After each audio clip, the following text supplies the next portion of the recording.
Jesus,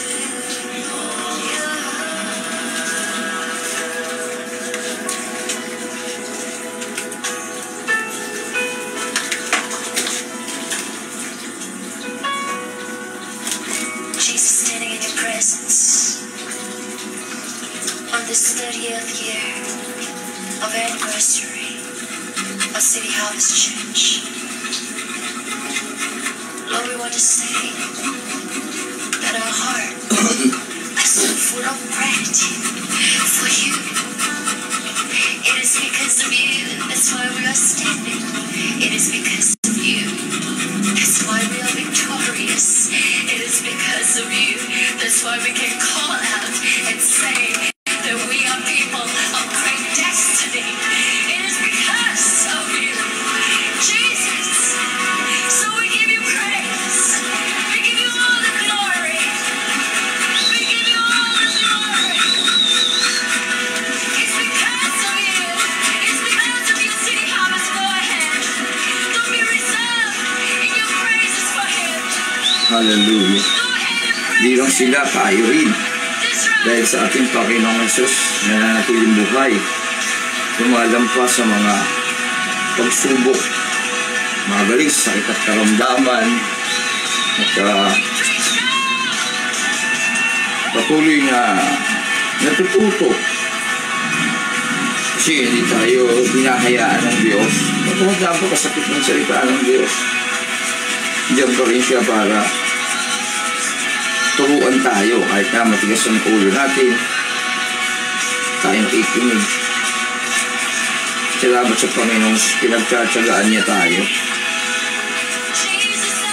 And love with you, Jesus, I'm in love with you. Take me deeper,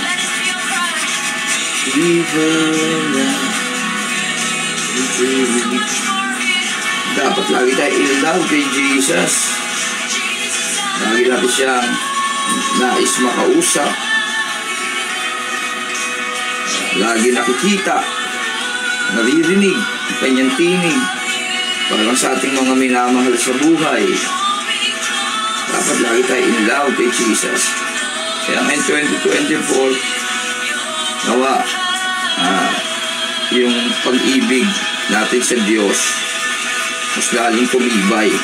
Huwag lang puro salita natin mahal ang Diyos, ipakita natin sa gawa, pamamagitan ng pagbabago ng ating mga buhay at pagsunod sa kanyang kalooban. Siyempre simulan natin sa sarili natin, para kasi natin yung pananampalataya natin, kasi nalalamig tayo. Kuminsan in love tayo sa mga bagay sa palibot natin, sa pamilya natin, sa ating mga pinagkakaabalahan. Kaya hindi tayo nakakagawa ng naayos sa kalooban ng Diyos. Kaya ngayong 2024 nawa kagaya ng awitin na pinakikinggan ko sa sounds, medyo lumiwanag na. Kanina madilim pa, madaling araw pa kanina eh. Dapat in love tayo palagi kay Jesus sa lahat ng oras. Kasi yung buhay natin ay parang usok ng katulad, agad lumilitaw at agad di nawawala. Hindi natin alam yung bukas natin. Kaya sa lahat ng oras dapat in love tayo kay Jesus. Sa ganung paraan yung ating kaisipan napoproteksyonan, yung ating mga puso napoproteksyonan sa gawa ng kaaway. Ang evil doer kasi nandiyan lang palagi yan sa utak natin. Nawa mapaglabanan natin yan kagaya nung time ni Cain sa Genesis 4:7. Pinaalalahanan siya ng Diyos, binabalak niya kasi patayin si Abel dahil nasasaktan siya si Cain nagkakaroon siya ng galit, puot, inggit, sama ng loob, handog sila si Cain hindi tinatanggap ng Diyos yung handog niya dahil yung puso niya. Ganun pa man, pinaalalahanan siya ng Diyos, Cain, ang yung puso kailangan mapaglabanan mo ito, sabi niya ron. Kaya ang Diyos laging ganyan sa atin, papaalala na dapat mapaglabanan natin yung ating buhay ngayon, yung ating sarili, sa ating sarili kasi yan. Kaya hindi tayo maka-focus sa paglilingkod natin sa Diyos, hindi natin magawa yung kalooban ng Diyos. Kasi yung sarili natin, pinapatigas natin yung pandinig natin sa paalala ng Diyos, yung kalooban natin sa salita ng Diyos. Yun ang problema. Kaya napakahalaga yung ating pride. Ibaba natin yan sa Panginoon.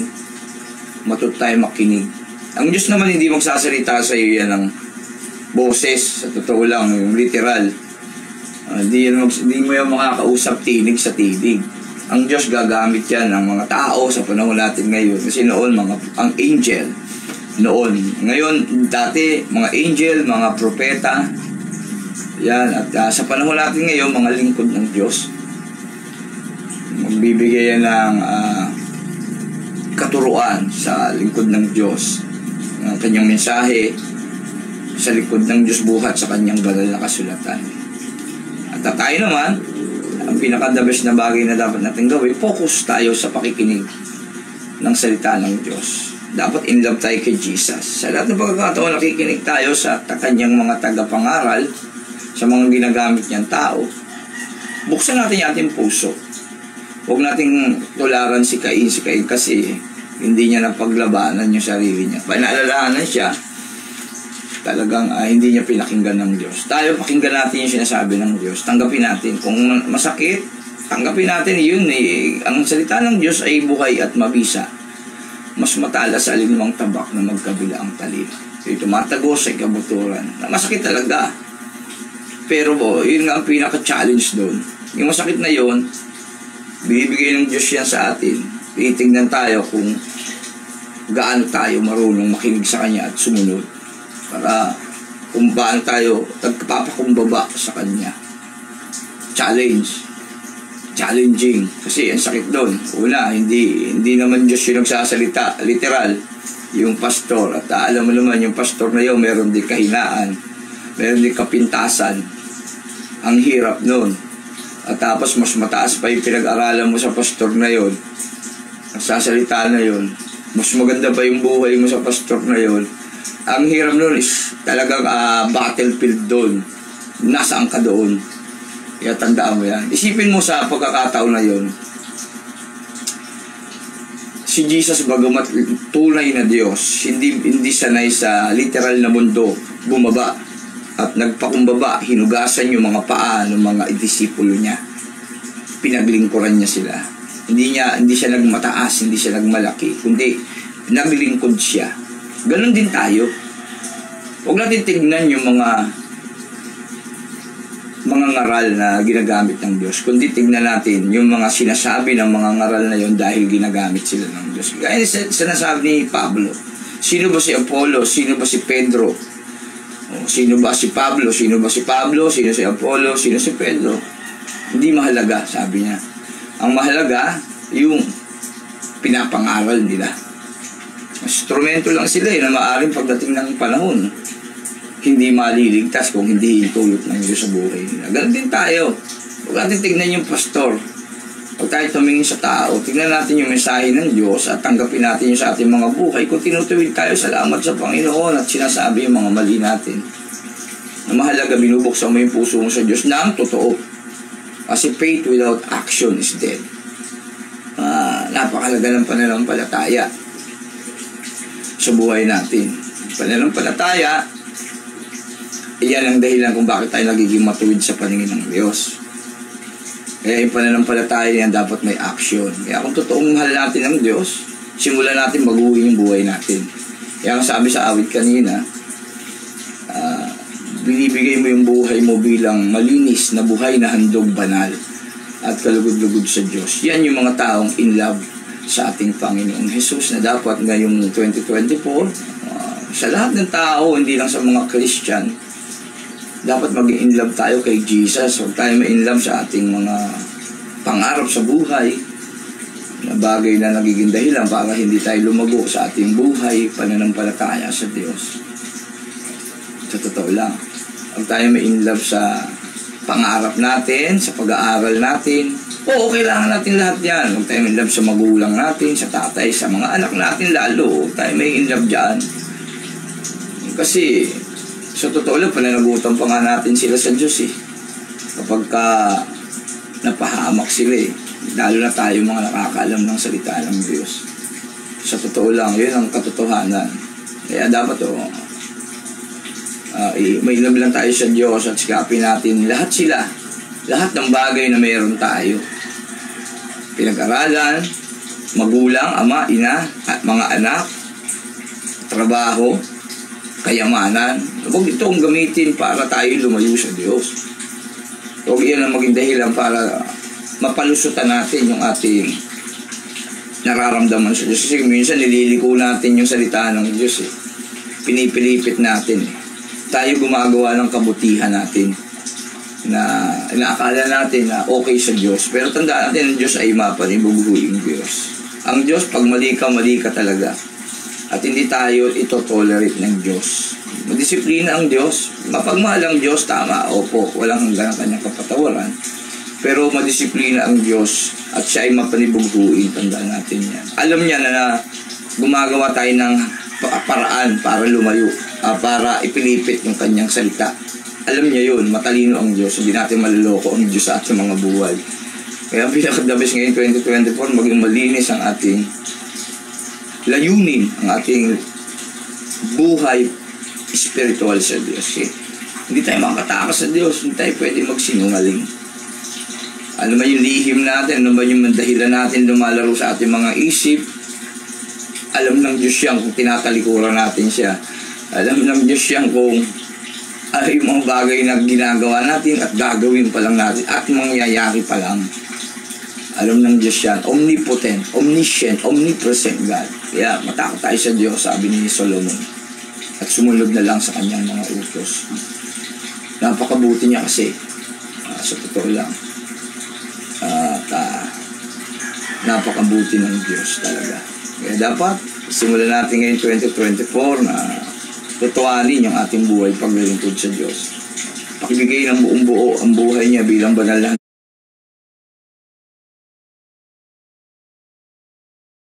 buhay sa ating Panginoong Hesus. Pangalawa, magpasakop tayo sa kongregasyon na pinagkatiwala sa atin ng Diyos. Pangatlo, sumunod tayo sa mga pastor o mga lingkod ng Diyos na pinadala niya para gabayan tayo at turuan sa lahat ng bagay na dapat nating malaman.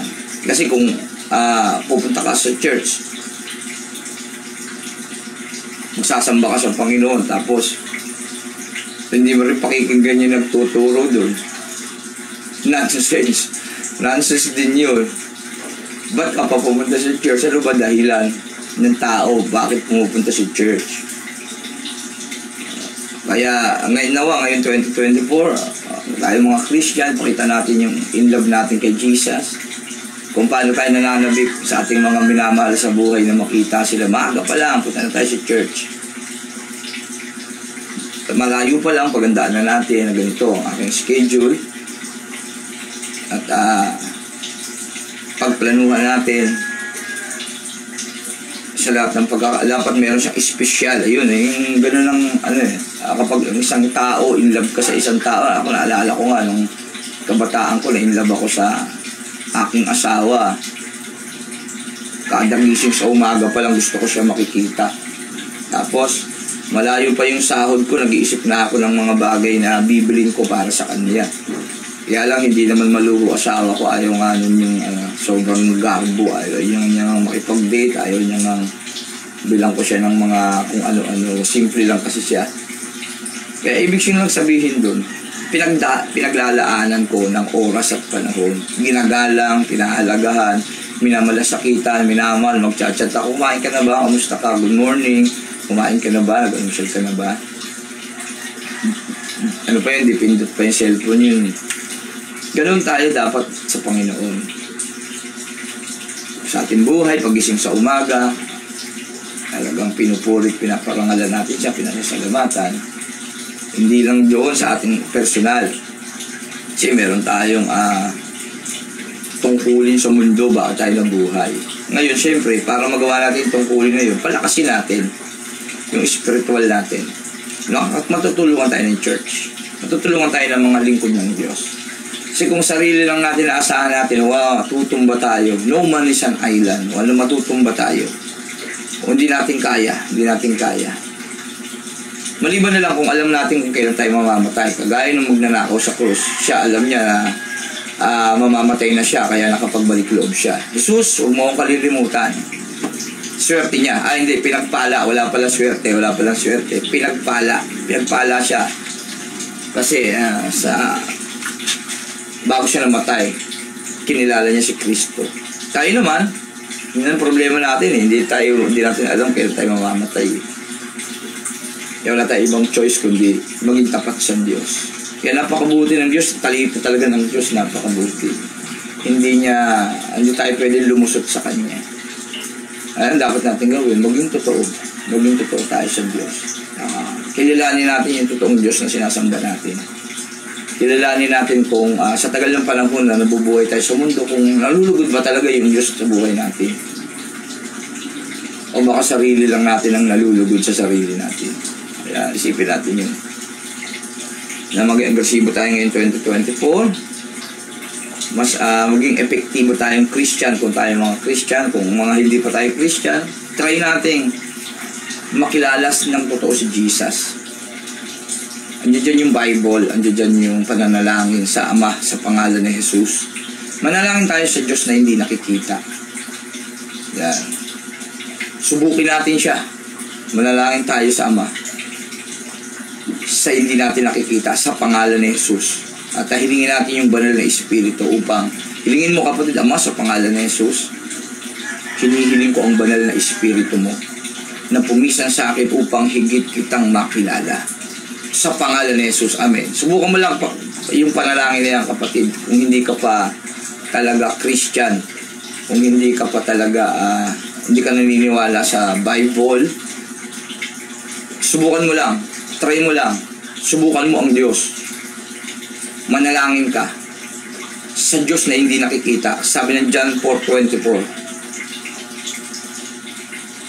Ang Diyos ay Espiritu, kaya dapat siyang sambahin sa Espiritu at katotohanan. Kaya subukan mo lang kapatid, manalangin ka sa Ama. Sa pangalan ni Jesus, Ama, sa pangalan ni Jesus, hinihiling ko po. Manalangin ka lang ng buong puso. Sabihin mo yung salita nito, Ama, sa pangalan ni Jesus, hinihiling ko po ang iyong banal na Espiritu upang sa akin ay pumisan upang mas higit kitang makilala. Salamat sa pangalan ni Jesus. Amen. Yung simpleng panalangin yan, try mo yan kapatid. Kung hindi ka pa Christian, kung ikaw ay miyembro ng iba't ibang relihiyon o sekta, try mo lang, sinasabi ko, try mo lang yung panalangin na yan. Maniwala ka, magpapakilala sa iyo ang Panginoon.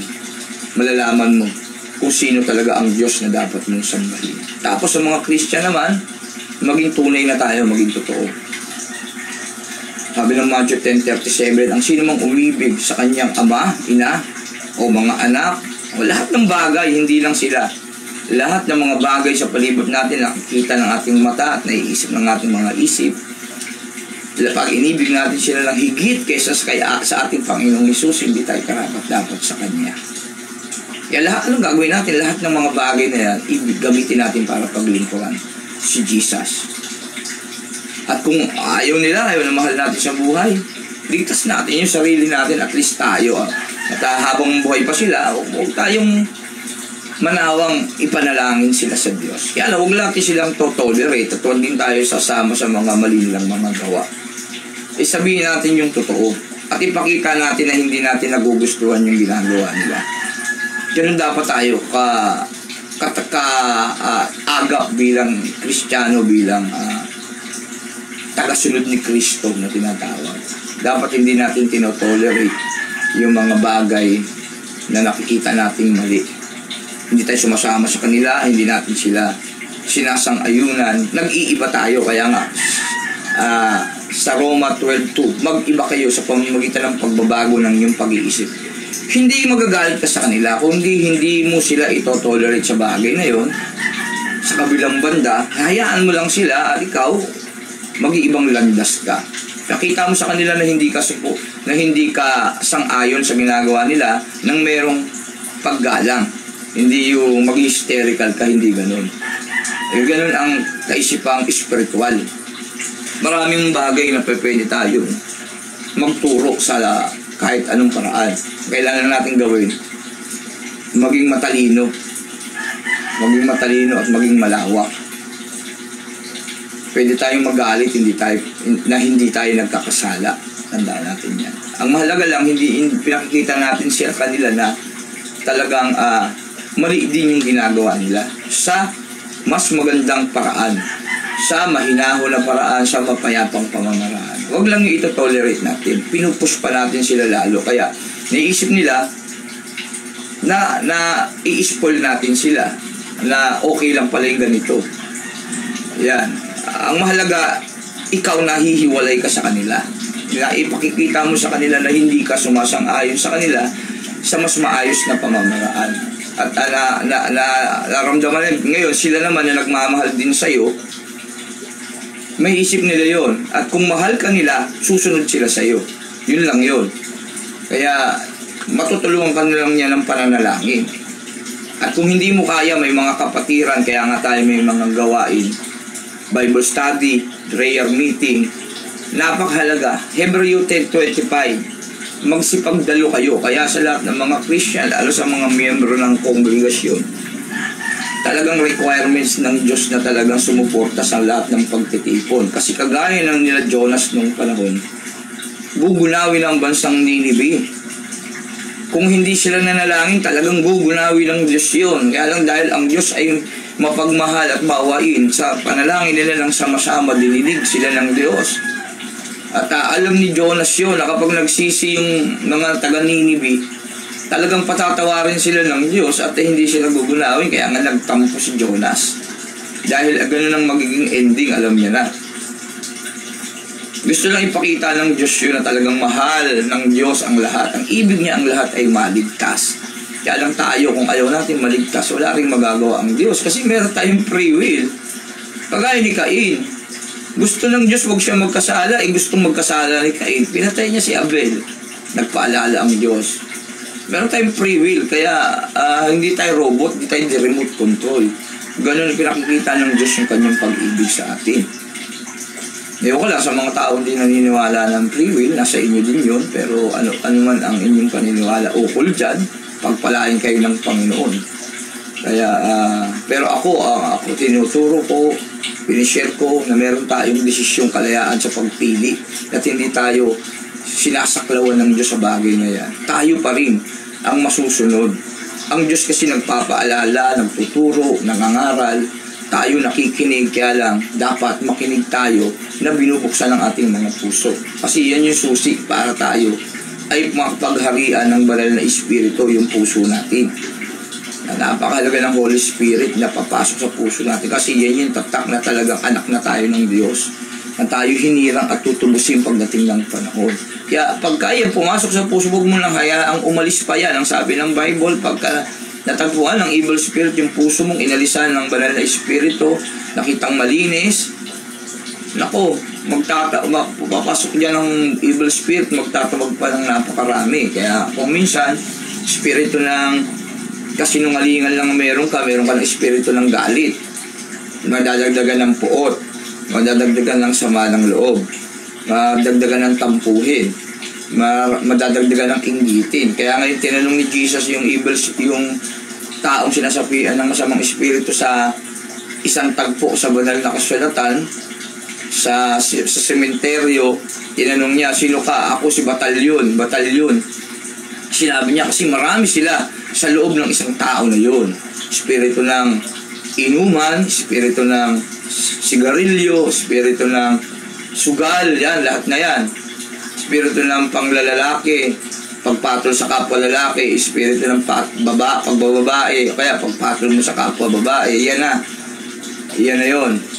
Kaya puot, galit at sama ng loob, pagmamataas, espiritu ng pride, Yan. Kaya, pag yung chismoso, yan, minsan tayo marites eh. Natin mapigilan, pero dapat i-marites natin yung Word of God. Kaya yun po ang ibig sabihin nyo. Kaya napakahalaga ng banal na Espiritu ng Diyos. Kaya, ako sa totoo lang, pag nakikinig ako ng music, parang ayoko lang patayin eh. Kaya lang, siyempre, kailangan din natin sa buong maghapon, gumawa din ng mga bagay na iba natin dapat gawin.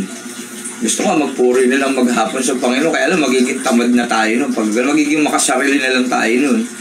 Kasi tayo lang yung maliligtas nun. Paano na yung tungkulin natin? Pumunta sa church, mangaral, pumunta sa mga labas, mag-share ng Word of God. Kaya ako nga, ginagawa ko na lang pagka may lumalapit sa akin ay pagkwentuhan, doon ko sinisingit pa konti-konti.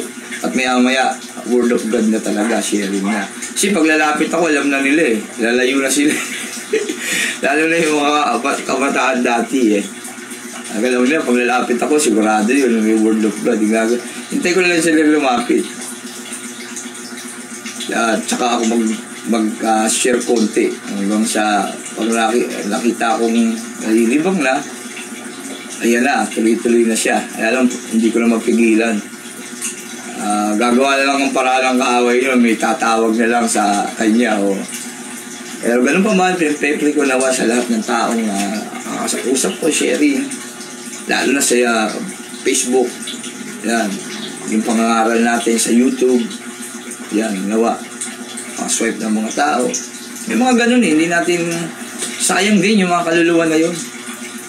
Kaya mag-share tayo na mag-share sa lahat ng pagkakataon. Huwag yung kalokohan yung share natin. Huwag yung puro hugot. Huwag yung puro hugot, puro damdamin, nararamdaman, puro tayo sama ng loob, puro tayo panghihinayang sa nakaraan. Magsimula na tayo ng bagong, kaya nung topic ng Sunday, napakaganda eh. Move forward. Kung saan, nag-share si Brother Rudolph na ating tinitrain para maging ulubi ng Diyos, maging tagapagturo o mga ngaral pagdating ng panahon. Nagtitrain kasi tayo sa church. Hindi natin ini-tolerate yung bawat isa na habang panahon, simba-uwi, nag-uupo lang, nagbubutas ng bangko. Kaya lang, problema, yung ibang itinetry natin, talaga ayaw talaga nilang, hindi nila maintindihan na ginagamit ng Panginoon kaming mga tagapanguna para sa kanila lumago sila. At kung minsan nga, nakalulungkot, napapasama pa kami, lalo na ako sa totoo lang, maraming na hindi gusto sa aking pamamaraan ng paghahayag ng Word of God. Sa totoo lang eh. Lalo na sa mga taong ayaw magbukas ng puso sa ating Panginoong Diyos. Lalo pag tinuturo ko yung salita ng Diyos, sa totoo lang, napapasama ako sa totoo lang. Pero ganoon talaga. Yun yung buhay ko eh. Yun yung katungkulan ko eh. Yung sabi ng Bible, pagdating ng panahon, hahamakin kayo. Paparatahan, sabi ng Matthew 5:11-12. Mapalad ang tinukitya. Pagkat yan ang katibayan, anak na kayo ng Diyos. Yan, pagiging ng Diyos. Buti na lang, may mga salita ang Diyos. Kayo hahanapin, ikukulong at papatayin pagdating ng panahon. Yun talaga yung buhay namin mga ngaral eh. Ngayon, hindi pa namin nararanasan yun. Iba, nagagalit pa lang, nagtatampo. Marami na nagtampo eh. Sa akin eh. Sa totoo lang. Lalo pag tinuturo ko yung Matthew 10:37, maraming nagagalit sa akin dyan. Hindi lang nila sinasabi, pero sa totoo lang. Madaming, pag tinuturo ko yung tinitignan, ako kasi eh. Nawa, pag Christian tayo, tandaan natin to. Huwag tayo tumingin sa nagtuturo. Kasi yung nagtuturo, walang kinalaman niya, kagaya ko. Kaya hindi ko lang si George, sorry po. Kung sakaling nagkasalaman ako, patawarin mo ako. Pero Panginoon, patawarin mo yung mga taong sa akin ay nagtatampo, nagagalit, kung meron man, Panginoon. Kasi una, sinusunod lang naman kita, yung sinasabi mo, hindi naman ako magsasalita dito ng sarili ko eh. Lahat naman ang sinasabi ko sa banal na kasulatan. At yun na ininjok mo sa akin sa pamamagitan ng iyong banal na Espiritu. Kaya patawarin mo sila nagagalit sa akin. Kasi sabi ng Bible, kapag ang lingkod ng Diyos ay namighati, hindi ito nakakabuti sa inyo. Tandaan niyo yan. Sa mga Christian, shoutout sa inyo, mga nakikinig ngayon. Huwag na huwag kayong magtatampo sa inyong mga pastor.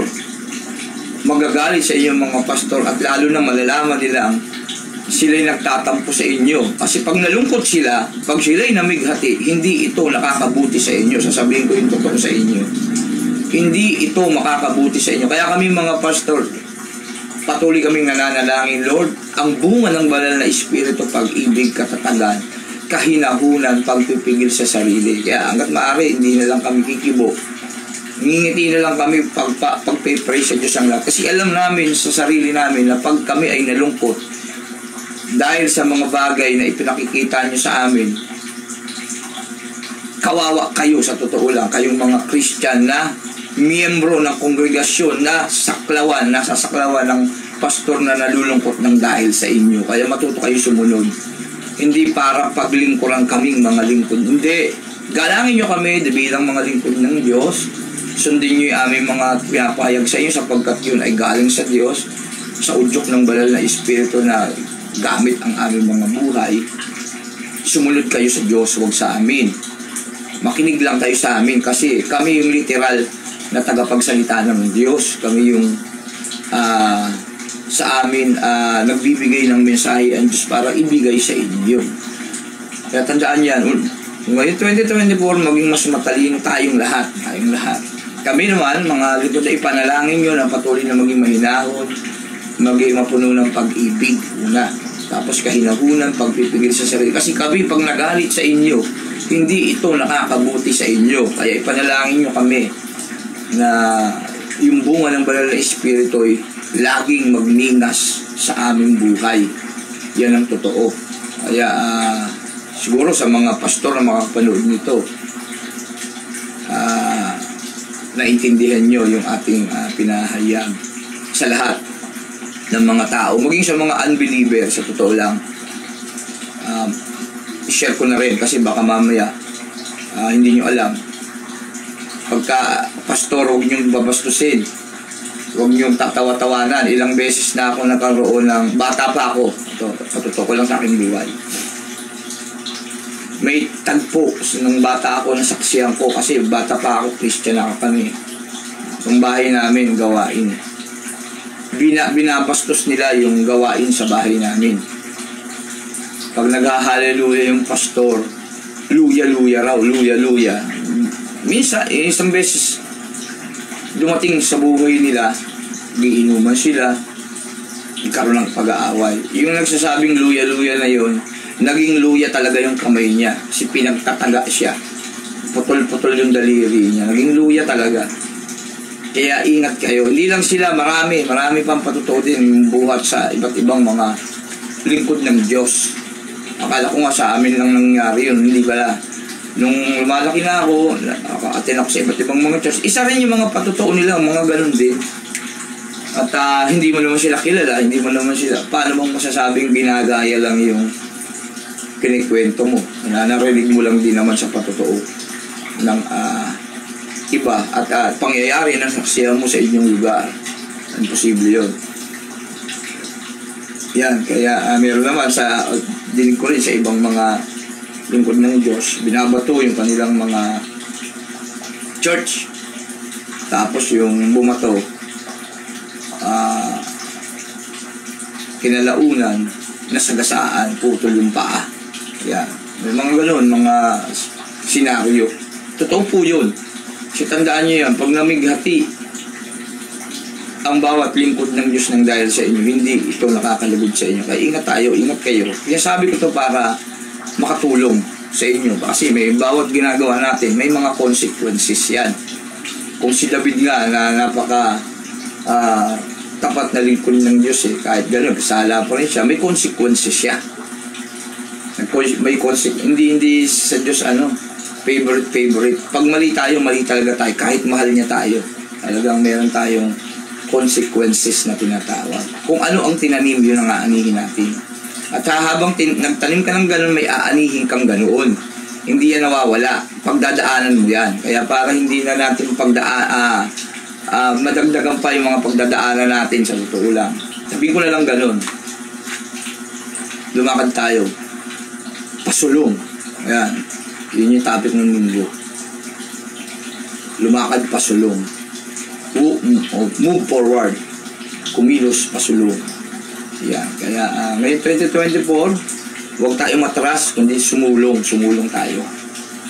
Kaya kung paano tayo mabubuhay ngayon 2024, bigyan natin sa Diyos yung pananampalataya natin na napakahalaga. Ano yung pananampalataya? Bakit pinakamahalaga ito?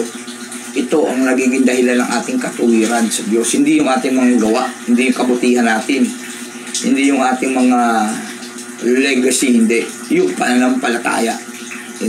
Hindi yung ating pananampalataya. Dapat yan ang ipamamana natin.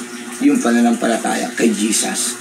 Yan yung magiging dahilan kung bakit tayo magiging matuwid. Pero hindi bunga yun ng ating gawa. Kaya wala tayong dapat pagmalaki. Hindi kasi tayo nagiging matuwid sa kabutihan. Tayo nagmumura, tumutulong tayo sa mahihirap, mabuti tayong tao, wala tayong ginagawang masama, hindi tayo nagkakaso, hindi tayo nakulong, o pinanganak ka talaga ng mabait ka. Hindi yun ang dahilan kung bakit ka matuwid na dapat tawagin. Hindi. Walang matuwid, wala kahit isa. Nagiging matuwid lang tayo, salamat sa ating Panginoon. Siya'y dumating. At kung tayo mananampalataya sa Kanya, magiging matuwid tayo sa mata ng Ama na nasa langit. Kagaya ni Abraham. Sumunod siya sa Diyos at nanampalataya, kaya siya itinuring na matuwid ng Diyos dahil sa pananampalataya. The righteous live by faith. Tandaan niya yan.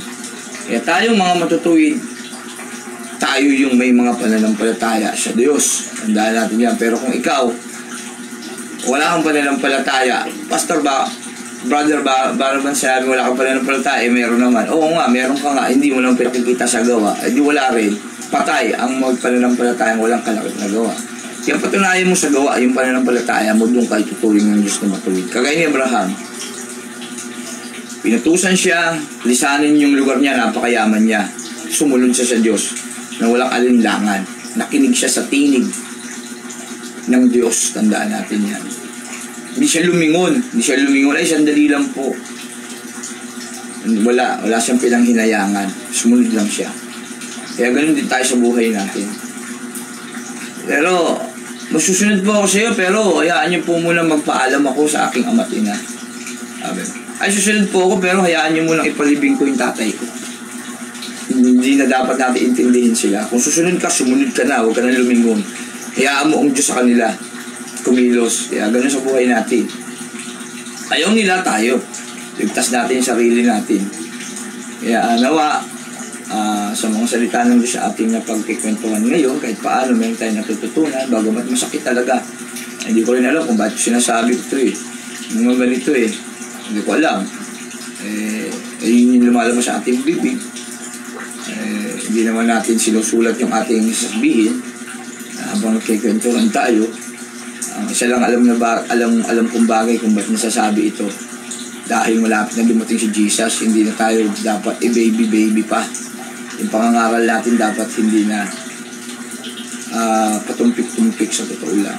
Kasi ang buhay natin ay parang usok ng patulog. Kailan pa natin din maririnig yung mga salita na talagang kailangan natin mapakinggan. Kung huli na lahat sa buhay mo. Kaya maraming matatanda nagsisi. Bakit ngayon pa kami nakakilala sa Diyos kung kailan di na namin kayang kumilos? Isipin niyo yan, lalo na yung mga malalakas na tao makapanood ng video live nito. Isipin niyo yan, napakasarap maglingkod sa Diyos. May thrill, very challenging. Subukan niyo. Kaya ang hamon ko sa inyo, lahat makapanood nito, manalangin kayo sa Amang hindi niyo nakikita. Hindi niyo kailangan ng imahe, hindi niyo kailangan ng mga santo, ng mga Diyos-Diyosan para makita ang Diyos. Hindi niyo sila kailangan yukuran. Ang Diyos ay Espiritu, kaya dapat siyang sambahin sa Espiritu at katotohanan. Tandaan niyo, hindi kayo maliligtas ng inyong mga bubuting gawa. Hindi kayo maliligtas ng inyong mga reliyong kailaaniban. Isa lang ang magliligtas sa inyo, si Jesus. Anong dapat niyong gawin? Buuin niyo yung personal na relasyon niyo sa Kanya. Simulan niyo sa pananalangin. Sabihin niyo, Ama, sa pangalan ni Jesus, sinihiling ko po ang iyong banal na Espiritu upang sa akin ay pumisan, upang higit kitang makilala sa buhay ko.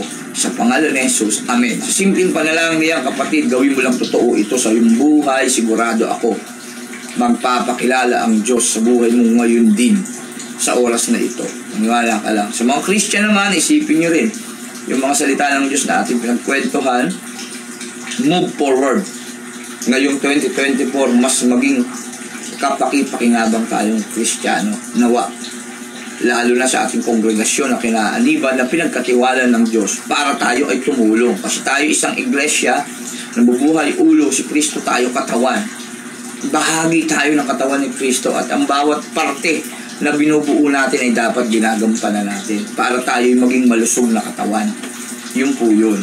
Hindi pwedeng si pastor lang ang kikilos at gagawa ng lahat ng bahagi ng katawan. Hindi kaya ng ulo maging kamay. Hindi kaya ng kamay na maging paa. Hindi kaya ng paa na maging tenga, ilong, mata, bibig. Hindi nila kaya yan. Hindi pwedeng maging puso ang atay. Hindi pwedeng maging baga ang atay. Ganun po yun. May iba-iba silang function. May iba-iba silang gawain na importanteng gampanin. Sa kabuuan, magiging isang matatag na iglesia yun kapag ikaw ay gumagawa ng parteng dapat mong gampanan. Kaya sa umagang ito, nawa may natutunan ang bawat isa sa atin, Christian man o hindi, nawa may natutunan mula sa salita ng Panginoon na ibinigay niya sa umagang ito. Purihin ng Diyos, pagpalain tayo ng ating Panginoong Jesus. Salamat sa inyong pagsubaybay at pagsama sa akin sa ewan ko ilang oras ako pag naglalib ako matagal pasensya na kayo gusto ko kasi kahit paano may magawa man lang kahit naghahanap buhay may ma-share man lang ko sa mga tao. Hindi ko alam, baka mayroong taong nais ng Diyos na makapakinig ng kanyang salita maliban sa aking mga kapatiran, mga ka-friend. Kasi pag nagsaswipe yan, may mga iba't ibang mga tao sa iba't ibang mga bansa yan, nakakapanood. Alam natin, may hinihi po ang Diyos doon na hindi lang nagpapakilala ay talagang sinusubaybayan tayo at talagang nakikinig ng mga pangangaral ng Diyos mula sa ating tinig. Purihin ng Diyos pag may ganun. To God be the glory. Pagpalain kayo ng Panginoon. Kaya nagpasalamat din ako sa nanonood ng YouTube channel natin, yung pinag-post natin. Kasi nung nakaraan, nasa 30 lang siya, 34, ngayon nasa 70 plus na. So yung sabihin, may mga tao na talagang nanonood, nagsisearch ng mga gusto nilang matutunan. Kaya yung isa nating post doon na tungkol sa prayer, umabot na siya ng 1,000 views, 1,000 mahigit, 1,300 kung di ako nagkakamali. Sa 1,300 na nanonood na yun, isa o dalawa lang ang matuto sa tamang kaparaanan. Masayang-masaya lang ang Diyos. Bulibong anghel na sa langit ang natutuwa. Kaya sa mga may alam sa salita ng Diyos, huwag niyong panisin sa inyong bibig, sa inyong isip, sa inyong puso ang Word of God. I-spread natin yan. Sabi ng Diyos, pag naipahayag na. Kaya hindi ko dumarating yung Diyos kasi ikaw kapatid na nanonood ngayon, hindi pa nagpapahayag. Pag may pahayag niya, ang aking salita sa lahat, darating na ako. Huwag na natin hayaang tumagal pa kasi baka hindi na tayo maligtas, sabi ng Matthew 24. Kaya pinabibilis ng Diyos ang araw panahon para maligtas tayo. Pero kapag napahayag na ang salita ng Diyos, darating na ako. Para dumating si Jesus, ikaw kapatid na nanonood ngayon, pahayag mo ang salita ng Diyos para makita na natin siya face to face. Ano na nga ako, excited na ako makita siya face to face. Ayoko na ng ganito, sa totoo lang Kung hindi lang talaga sumusunod ako sa Diyos, ayoko na ng ganitong buhay, gigising. Kailangan kong bumangon, maghanap buhay. Gaya ko, vendor ako. Ngayon, aga ko gumising ngayon kasi meron ako mga bayarin. Ngayong kinsenas, may babayaran akong dahil sa akin business, malaki-laki. Kailangan kong magbayad ng isang 12,000, Kailangan kong maghulog ng kahit paano, kahit mga 6,000, Kailangan kong bayaran yung kooperatiba ko, nahiram, unang hulog ko, 3,000, 1,600, ganon. Hindi ko nilang kinikwenta kasi imposible, malampasan ko yun sa kinsenas pa lang, so punta pa kami Bible school, may pasok kami, paano ako magtatrabaho, 3 araw yun, di ako makapaghanap buhay. Ang laking bagay yun 3 araw na yun. Kailangan ko rin kasi manalangin, kasama yung mga grupo ng mga banal, mga kapwa ko pastor, kasi kapag nanalangin ka, kasama mo yung malalakas sa spiritual, ayun ang bagay na pinananabikan ko sa Bible School. Pero ang dami kong suliranin, gaya niyan, may babayaran ako ni Senas, kailangan kong makabayad ng, ayun nga, sinabi ko, 15,000, ano pa, o 1,600, ano pa, hulog ko pa sa isa pang na gamitan para sa business ko na ito. Tapos hindi lang yun, tapos 15 days, katapusan, meron akong babayaran, 33,000. O saan ko kukunin yun? Kababayad ko lang ng ganun kalaki, tapos kailangan ko pa ng mas malaki. At habang binabayaran ko yun, meron pa rin akong tinatapos-tapusan na hulug-hulugan. Posible. Kaya, pag inisip ko yung mga bagay na suliranin ko, wala na. Kaya ayoko na lang ganitong buhay, sa totoo lang. Pero dahil ito yung binigay ng Diyos sa akin, pinihiling ko na lang sa Kanya, Lord, gabayan mo ko. Huwag ang kalooban ko, kundi ang kalooban mo. Harapin ko lang ng masaya. Kaya yung iba akala, pastor tayo, maganda yung buhay natin. Kasi kala nila, nang-aamo tayo sa kapirahan ng church. Magkano lang naman yung offering natin sa church. Yung mga 20-20 ninibigay ng mga miyembro natin, hindi yan mayayaman. Sa totoo lang, kakayanin ba nun suportahan yung pangangailangan ko? Sa totoo lang, wala akong allowance na malaki sa church. Sa totoo lang, ayoko lang ang kunin sana kung totoo silang yung, hindi ko na sasabihin kung magkano yung allowance. Kasi hindi talaga, siguro gastusin ko lang yun sa isang araw, yung allowance ko eh.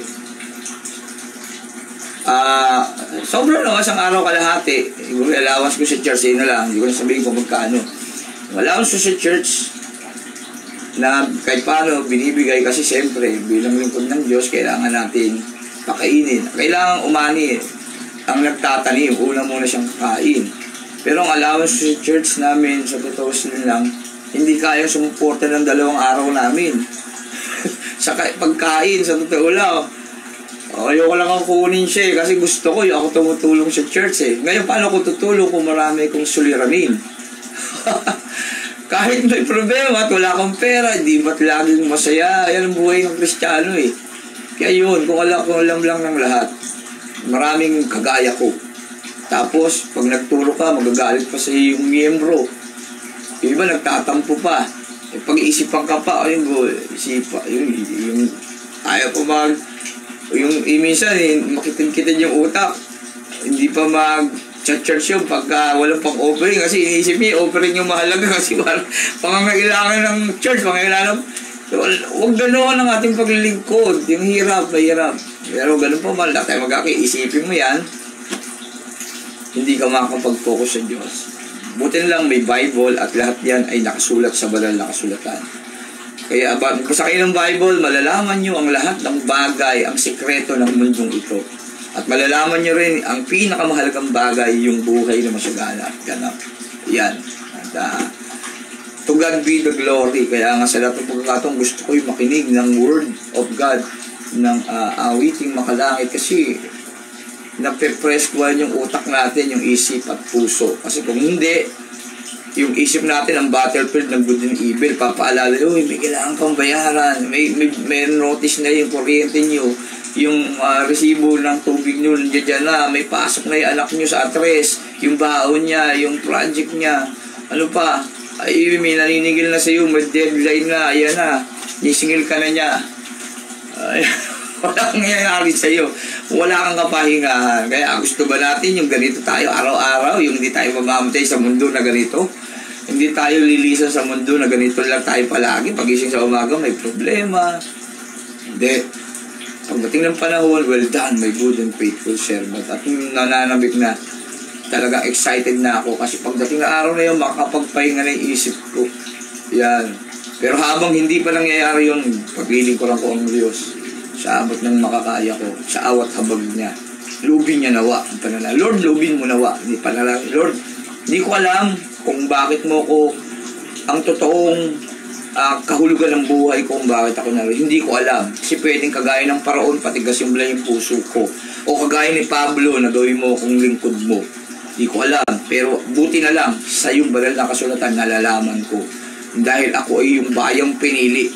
Grupo ng maharlikang pari. Isang bansang nakalaan upang magpahayag ng kamanghamanghang bagay na ginawa niya. Yan, ikaw kapatid na nanonood, ikaw ay lahing pinili. Grupo ng maharlikang pari. Tandaan mo yan. Na pagdating ng panahon, gusto ng Diyos, gusto ni Jesus na makasama sa kanyang kaharian, kaya makinig ka. Sino ka mang nanonood ngayon, ano man ang kalagayan mo sa buhay, mahirap ka man, nakagaya ko, naghihikaw ka man, o mayaman ka man, isa lang ang nais ng Diyos. Mabuti ka man, o masama ka man, may sakit o wala, isa lang ang nais ng Diyos sa buhay mo. Ang makasama ka niya sa buhay na walang hanggan. Kaya simulan mo lang ngayon 2024. Nabuksan yung puso mo sa ating Panginoong Jesus. Yan, tandaan niya. Hindi ka lang ang nahihirapan. Ako din. At marami pang ibang mas hirap kaysa sa atin. Sa dinami-daming tao sa mundo, kahit mga mayayaman, hirap na hirap sa kalagayan nila sa totoo lang. Hindi sila makalabas ng walang bodyguard. At mas malalaki ang kanilang mga utang kumpara sa atin, milyon-milyon yan. Kahit mayayaman yan. Oo, masagana buhay nila sa literal, financial, pero yung utak nila pagod na pagod. Pero si Jesus, kaya tayong pagpahingahin sa lahat ng pagkakataon. Tandaan mo yan, kapatid.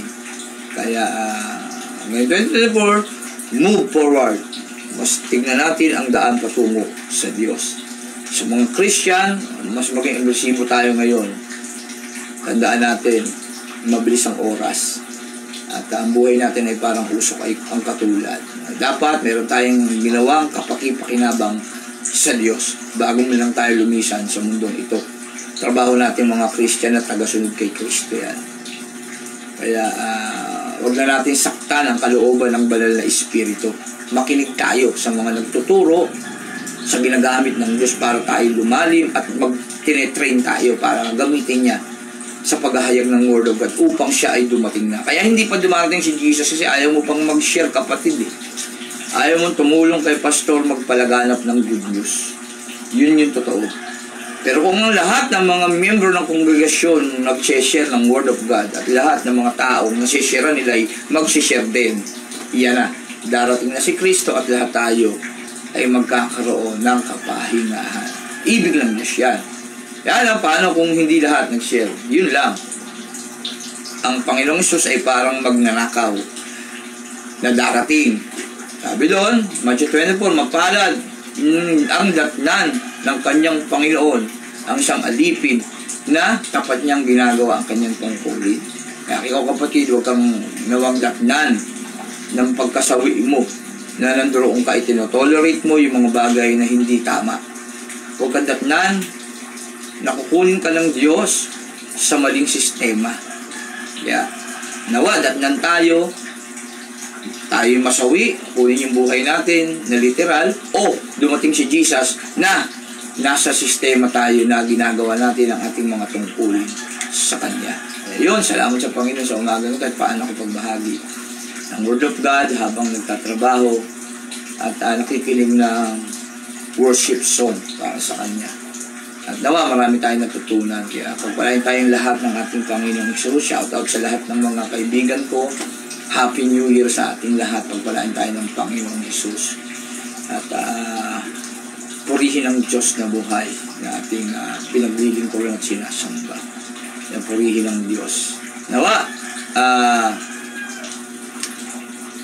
lagi natin buksan na ating puso sa Kanya, kay Jesus, na magiging dahilan para tayo gawing matuwid sa ating mga buhay na ito na kahit kailan hindi tayo kayang gawin sa ating mga sarili na matuwid.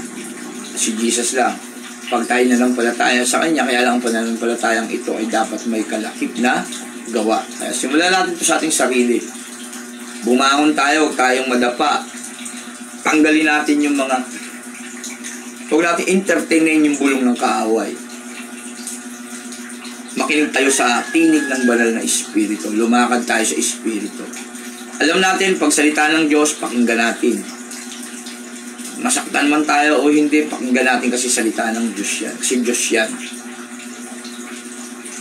Sa Kanya lang tayo tumingin. Hebreo 12:2. Ito natin ang ating paningin kay Jesucristo na pinagmula ng ating pananampalataya. Ang umpisa, ang sentro, ang pinakamahalaga na dapat nating pinananampalatayaan. Hebreo 12:2. Tandaan natin yan. Kay Jesus lang tayo tumingin at huwag sa mga bagay na nakikita natin. Huwag kahit sa mga mahal natin sa buhay. Huwag. Kaya galang natin ang Diyos. Simulan na natin yan ngayon 2024. Pahalagahan natin yung gawain ng Panginoon. Pahalagahan natin yung salita ng Panginoon. Maging excited tayo sa church. Maging bahagi tayo ng iglesia. Kasi walang taong hindi maliligtas pag hindi ka bahagi ng iglesia, sa totoo lang. Kasi yung bahagi ng iglesia, yung may mga Holy Spirit sa puso. Ano yung pastor? Sabi ba ako sa reliyon na yun yung tatak? Hindi po yun. Iglesia po, pamumuhay ulo si Kristo, tayo katawan. Tandaan natin yan. Wala namang reliyon na magliligtas sa tao. Ang dapat na reliyon natin si Kristo na dapat nasa puso natin. Kaya sabi na Episya, ang bisa ng ating reliyon, kasunod nun siya. Kasi si Kristo yun, siya. Salitang pantukoy, siya. Hindi sekta na dapat kang umanib, hindi. Kundi siya, si Kristo, na Diyos na dapat mong tanggapin. Kasi sumapi ka nga sa sekta, hindi naman Diyos sa'yo si Kristo, wala rin. Napakahalaga nun. Si Kristo ang daan John 14:6. Ako ang daan, katotohanan ng buhay. Walang makapupunta sa Ama kundi sa pamamagitan ko. Sumasamba ka sa Ama. Problema mo, hindi mo naman Diyos si Kristo. Tinuturo nga lang Ama, kay Kristo ka maging turing mong Diyos si Kristo para ikaw ay kaluguran ko. Ano magagawa mo? Kaya, tama sana, kaya lang mali. Yun yung sinasabi ng Bible ni Pablo. Tama sana, kaya lang mali ang kanilang pag-aakala. Kaya ganun. Kaya maging tama yung ating, ngayon 2024, maging tama ang ating totoong Diyos na dapat paglilingkuran, totoong salita ng Diyos na ating mapakinggan, at maging tama yung ating pagtanggap at paniniwala sa ating Panginoong Jesus. Simulan natin yan sa ating mga puso na magkaroon ng kapakumbabaan at pananampalataya, higit sa lahat ng may kalakip na gawa. Purihin ng Diyos, pagpalain tayo ng ating Panginoong Jesus, to God be the glory. Tayo manalangin. Lord, salamat po, Panginoon, sa umagang ito. Muli kami ay ng pagkwentuhan, pagpalain mo yung mga nakiisa sa aking pagdalive. Sa mga makapanood din ito, pagpalain mo sila at dawa, Panginoon, may aral silang matutunan sa kanilang pakikinig sa iyong abang lingkod, Panginoon. At nawa, sa iyo sila tumingin, itago mo ako sa iyong likuran, Panginoon. Makilala ka ng lahat at matuto ng tamang pamamaraan tungo sa iyong kalooban upang pagdating ng araw ay makasama mo. Salamat! Pagalingin mo ang lahat ng may karamdaman, Panginoon, at nanais gumaling sa suliraning kanilang nararanasan, buhat sa karamdaman na nasa kanilang katawan. Sa pangalan ni Jesus, I declare healing sa lahat ng magbubukas ng puso sa iyong mga salita. Sa video live na ito, sa umagang ito, purihin ka. Salamat, Panginoon, at aming mga pangailangan, i-provide mo ito, lalo na sa akin din, Panginoon, yung abang lingkod na talagang sinusubok dahil sa suliranin sa pinansyal. Pero ganun pa man, Lord, ikaw ang aking Diyos. Patnubayan mo ako at patnubayan mo kaming lahat, Panginoon, na may kagaya na mas mabibigat pa kaysa sa akin. Wala kaming magagawa kung wala ka. Pero nawa, harapin namin ang taon na ito na kahit punong-puno ng problema, pagsubok at suliranin, nakangiti pa rin kami at laging hindi natitinag na maglingkod sa iyo. Purihin ka, gabayan mo kami sa aming susunod na oras, sa lahat na aming gagawin, pagtagumpayin mo kami. Sa mga nasa biyahe ngayon, ingatan mo sila at gabayan, hatid mo sila ng ligtas sa kanilang mga pupuntahan. Purihin ka sa iyong lahat ng papuri, pasasalamat, pagsamba sa dakila mong pangalan ng aming Panginoong Jesus na aming kapagligtas. Amen. Amen. Purihin ang Diyos.